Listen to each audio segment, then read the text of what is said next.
Look, I get it. You are frustrated. I see the post. We need discipline. Military will clean up this mess. Democracy is just corruption with voting. And honestly, I understand why you feel that way. Politicians disappoint. Progress feels painfully slow. I get it. But before you hit that share button on another pro-coup meme, let me show you something. A story about what happened right here in southwest Nigeria. About what we built, what we lost, and why you should be absolutely terrified of soldiers with guns making political decisions. This isn't about politics. It's about what happens when you trade accountability for discipline. And I promise you, by the end of this, you'll understand what your grandparents knew, but you were never taught.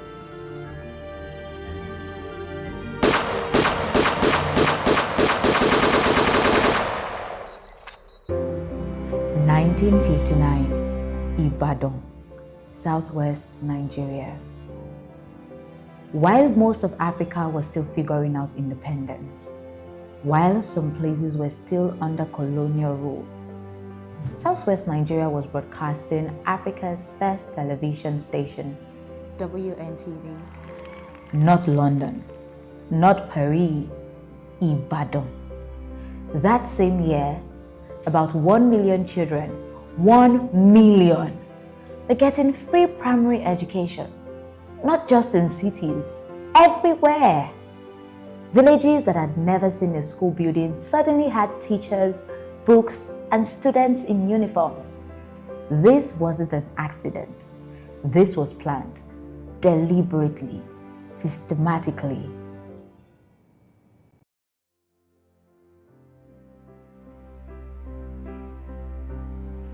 His name was Obafemi Awolowo.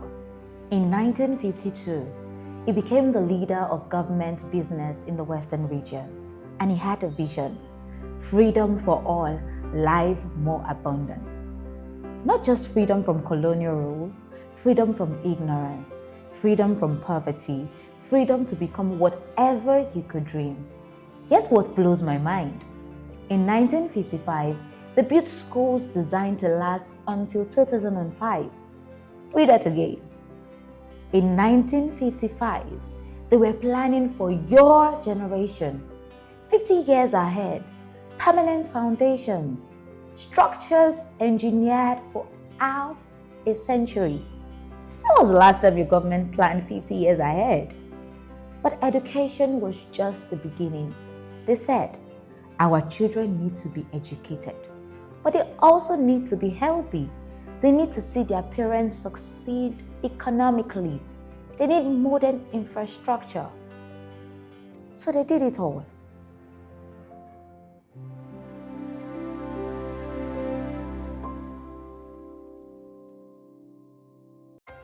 Listen to these numbers. Actually, let me write them down because they are so crazy you wouldn't believe me.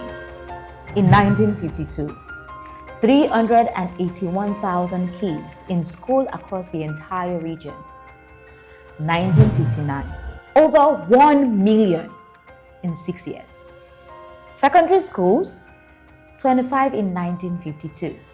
By 1959, 502 secondary schools. That's 20 times more in 7 years.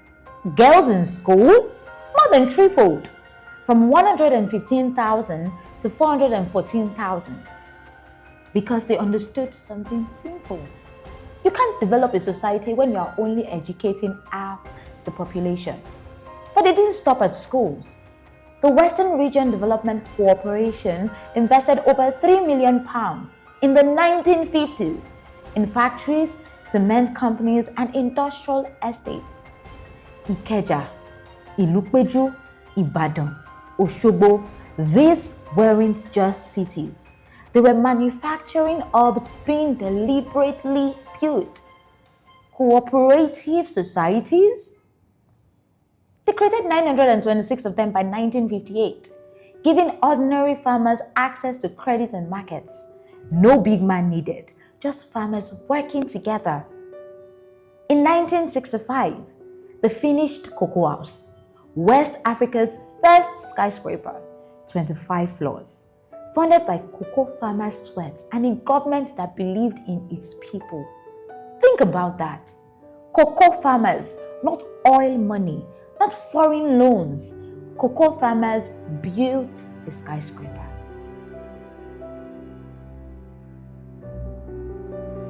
This wasn't happening in one place. It was systematic, regional. They had offices in London, connecting them to global innovations. They studied Israel's kibbutz system and adapted it to farm settlements. They looked at the world's best practices and said, we can do that too, and we will do it better. By 1966, Southwest Nigeria wasn't catching up to the developed world.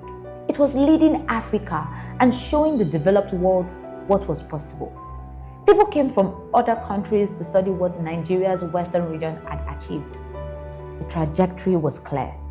If this pace continued, this region would be among the world's most developed economies within one generation. One generation. Then came January 15, 1966. Let me say from the onset. Gunshots in the early morning. Major Chukwuma Kaduna Nziogo and his fellow coup plotters assassinated the Prime Minister, the Western Premier, the Northern Premier. Key political leaders murdered in their homes. They said they were fighting corruption. They said they were bringing discipline. They said democracy had failed. What they actually brought was 33 years of systematic destruction. Not pause, not delay, not temporary military intervention. Destruction. Let me show you. Within months, General Aguiyi suspended the constitution, dissolved regional parliaments, banned political parties. Then came Decree number 34. He abolished the federal structure and created a unitary government. One decree. That's all it took to dismantle the regional autonomy that made all that progress possible. The Western Region Development Corporation, stripped of autonomy. Those 50-year development plans, the ones that planned for 2005 in 1955, abandoned, replaced with military directives that changed with every new coup. Because that's the thing about military governments. They keep coupping each other. Iransi lasted 7 months before he was overthrown and killed.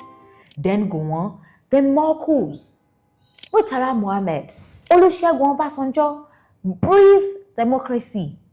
Buhari, Babangida, Abacha, each one claiming to fix the previous one's mistakes.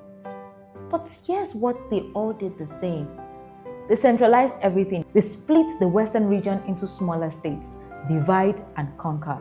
Lagos State, Ogun, Oyo, Ondo, later Ekiti, Osun. Why does this matter? Because no single state had the fiscal capacity, the institutional strength, or the coordination ability that the old Western region had. Projects that required regional cooperation, roads, broadcasting, industrial planning, became impossible. Remember those schools built to last until 2005? By the 1990s, just 40 years later, they were crumbling. Mud walls eroding, roofs collapsing, no maintenance, no repairs, no plan. The marketing board and cooperative movement that had empowered thousands of farmers collapsed. Without regional support, without coordinated policy, it just died. Those industrial estates in Ikeja, Ikeja, Ibadan, ghost towns, factories closed, equipment rusted, jobs gone. WNTV, Africa's first television station, our pride, was appropriated by the military government and it became outdated, poorly maintained, a shadow of what it was. Cocoa House still stands, but it stands as a monument to what we used to be capable of building Not what we are building now. Universities, Obafemi Awolowo University, which was designed with international architectural influence to be world class, became underfunded. Students protesting deteriorating education quality. Lecturers striking for basic resources. Research? What research? And here's the cruel irony. The 1970s oil boom temporarily hid all of this. Windfall money masked the structural collapse. Military governments spent oil money like there was no tomorrow because for them, there wasn't. They knew another coup was coming.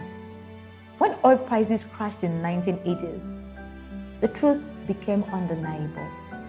The agricultural sector that once fed the nation, neglected. The industrial base that could have prepared us for post-oil economy, abandoned. The education system that created skilled workers in crisis. But these aren't just buildings and statistics. These are people. The generation that grew up in the 1950s to 60s attended those world-class schools, got jobs in those thriving factories, participated in those cooperatives, watched WNTV with pride. The generation that grew up in the 1970s, 80s, 90s, they saw none of that. Decrepit schools, no jobs, no industries, no hope. And the military made sure you couldn't complain. Press censored, activists arrested, people who spoke out murdered. Alfred Rewane, killed for opposing dictatorship. Kudirat Abiola, shot dead for demanding democracy. Countless journalists beaten, detained, killed. Students gunned down on campuses for protesting. The military didn't just kill development. They killed developers. They killed dreamers. They killed anyone who remembered what we used to have and dared to demand it back. This is what military discipline actually means. No accountability, no voice, no choice, just decrees from men with guns who can't be voted out because there are no votes. Do the math. It took 14 years to build the foundation for African leadership. It took 33 years to tear it down. And here's what would terrify you. We are still trying to recover, still rebuilding what they destroyed, still catching up to where we were in 1966. That's not temporary military intervention. That's generational devastation. Democracy didn't return because the military decided to be nice. It returned because Nigerians fought for it.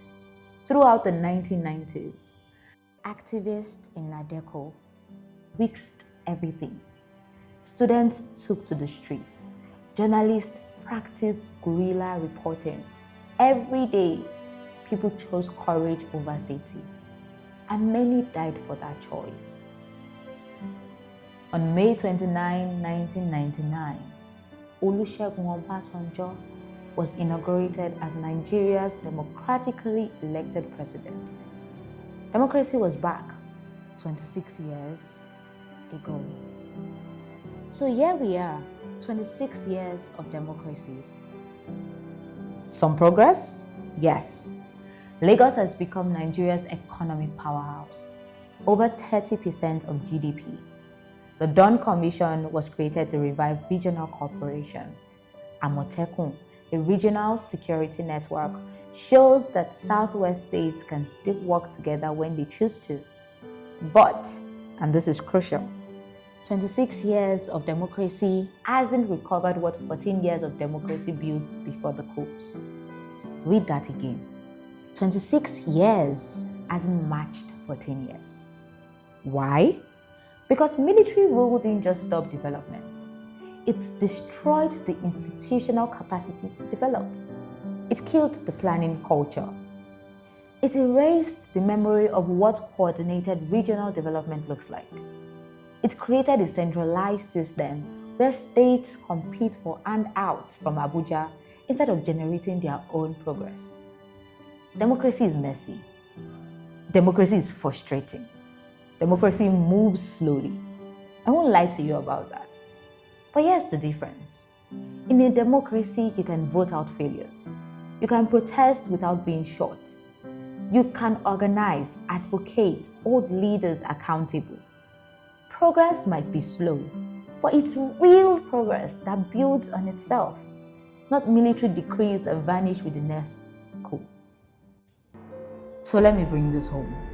You want discipline? The military had 33 years to show discipline. They showed corruption without accountability. They showed incompetence without consequences. They showed violence without justice. You want to clean up the mess? The military doesn't clean up messes.